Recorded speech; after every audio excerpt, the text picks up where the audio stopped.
তো নমস্কার বন্ধুরা, আজকে আমি দেব আমার পাখিকে সফট ফুড। কারণ সফট ফুড না দিলে পাখি থাকবে না সুস্থ, আর থাকবে না পাখির বাচ্চাগুলো।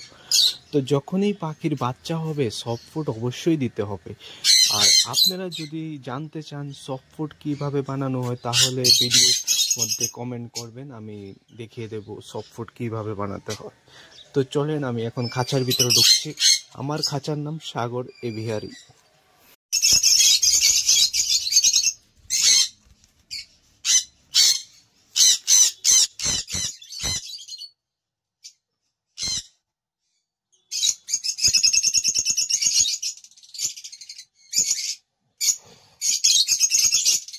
তো এখানে আমি জল নিয়ে নিলাম, আর এখানে আমি সফট ফুড নিয়ে নিলাম।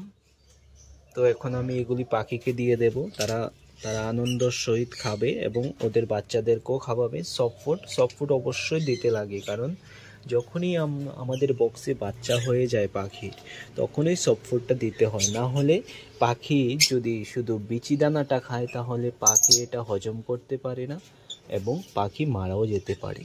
তাই আমরা সফট ফুডটা অবশ্যই দেব।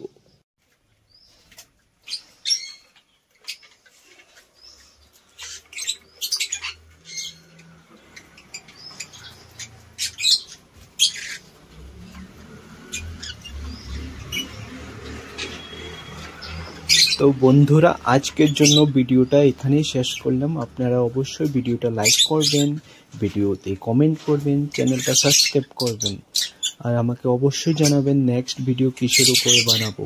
আপনারা বললেই আমি ভিডিও বানাবো।